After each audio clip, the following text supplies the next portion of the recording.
তৃণমূল কংগ্রেস ভেঙে চুরমার। তৃণমূল কংগ্রেস ভেঙে চুরমার। হ্যাঁ, একদম ঠিক শুনছেন, তৃণমূল কংগ্রেস ভেঙে চুরমার হচ্ছে নবগ্রাম বিধানসভা এলাকায়। এই মুহূর্তের সবচাইতে বড় খবর, তৃণমূল কংগ্রেস ভেঙে চুরমার হচ্ছে নবগ্রাম বিধানসভা এলাকায়।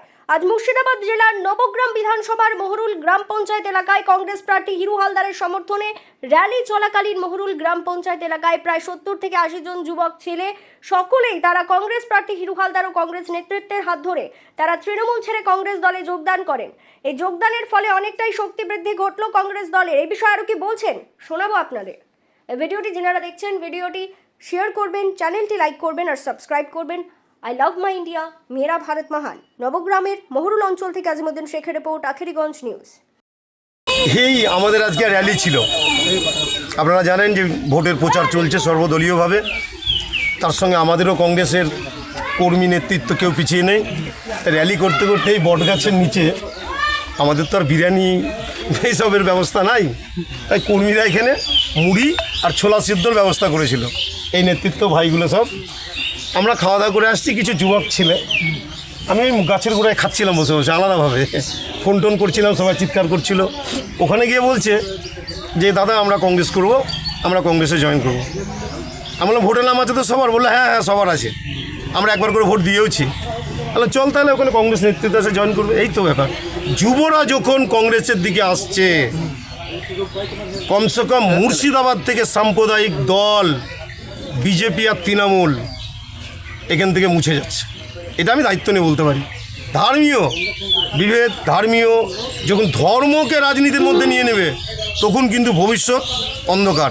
তাই এদের মতো যুবক ছেলেরা বুঝতে পেরেছে যে আমাদিকে একমাত্র ধর্মনিরপেক্ষ দল জাতীয় কংগ্রেস, যার লিডার হচ্ছে সারা ভারতবর্ষের রাহুল গান্ধী, এই বাংলায় মুর্শিদাবাদ জেলার বেতাজ বাদশাহ, যাকে উন্নয়নের কাণ্ডারি বলা হয়, সব বুঝতে শিখেছে। কেউ বেকার ছেলে, ফালতু না, শিক্ষিত ছেলে সব। তাই অধীর চৌধুরী হাত শক্ত করতে এই নবগ্রাম বিধানসভার অন্তর্গত, এটা হচ্ছে রাজখণ্ড গ্রামে ছেলেগুলো আজকে জয়েন করলো মহরুল অঞ্চলে। কতজন হবে তাও? এর বেশি না, 70-80 জন।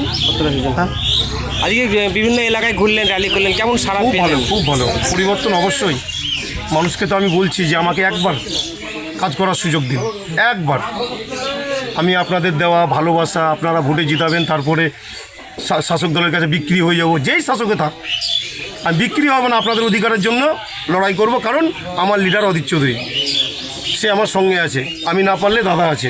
শুধু আপনারা ভরসা করে একবার আমাকে নির্বাচনের মাধ্যমে একবার বিশ্বাস করুন, তারপরে আমার উপরে ছাড়েন। এই কাটমানি মুক্ত নবগ্রাম যদি না করতে পারি, খালি কিভাবে করতে হবে গঠনমূলকভাবে এলাকার মানুষকে নিয়ে, নবগ্রাম বিধানসভার সর্বস্তরের মানুষ যারা বুদ্ধিজীবী আছে, ইয়াং ছেলে আছে, নিয়ে আলোচনা করে পঞ্চায়েত স্তরে যেভাবে গ্রাম উন্নয়ন হয়, আজকাল উন্নয়নের নামে সব একদম লুট হয়েছে। হাইরে হাইরে, কি উন্নয়ন হয়েছে নবগ্রাম বিধানসভায়? লুটে খেয়েছে, লুটে খেয়েছে সব। একটা রাস্তা ভালো নাই, সবই 2-3 বছরের ভিতর করা। তাই মানুষ ভরসা করে যদি একবার কাজ করার সুযোগ দেয়, নিশ্চয়ই দুর্নীতি মুক্তি করার চেষ্টা করব না, করব। আচ্ছা, আজকে আপনারা কংগ্রেস দলে যোগদান করলেন। আগে কোন দল করতেন? এর আগে তৃণমূল কংগ্রেস। কতজন যোগদান হলো আজ এখানে?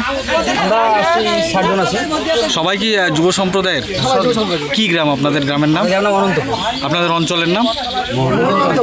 কতটা শক্তিশালী হচ্ছে আপনাদের অঞ্চলে কংগ্রেস? অনেকটা শক্তিশালী। আমাদের আজকের কর্মসূচি হচ্ছে আমাদের মহরুল অঞ্চলে আজকে প্রার্থী নিয়ে, জাতীয় কংগ্রেসের প্রার্থী হিরু হালদারকে নিয়ে আমাদের বাইক র্যালি হচ্ছে। এখনও র্যালি আমাদের কমপ্লিট হয়নি। আমরা সিঙ্গার থেকে আরম্ভ করে এখন আমরা রাজখণ্ড, এই যে বটতলায় আমরা বলুন বটতলাতে আমরা টিফিনের ব্যবস্থা ছিল। সেই টিফিন খাওয়ার পরে আবার নামাজ শেষ হলো জুম্মার দিন আজকে। এখন আবার আমাদের র্যালি শুরু হবে। এই র্যালি একেবারে গিয়ে মহরুল হয়ে, অনন্তপুর, জিগরি হয়ে একবারে অমৃতকুণ্ড অঞ্চল যাবে। এখানে কত জয়েন হলো দেখলাম? কতজন? এখানে অনেকজন, 60-70 জন যুবক ছেলে আমাদের কংগ্রেসের এই র্যালি দেখে, মানে কংগ্রেসের যে উত্থান নতুন করে, এই যুবক ভাইরা এই কংগ্রেসের নতুন করে যে উত্থান, এই উত্থান দেখে তারা অনেকটাই উচ্ছ্বাসিত। তাই তারা কংগ্রেসের সাথে আজকে তারা যোগদান করে। আপনার নাম এবং পরিচয়? আমার নাম হানিফ শেখ, আমি মুর্শিদাবাদ জেলা সংখ্যালঘু সেলের সাধারণ সম্পাদক। Thank you.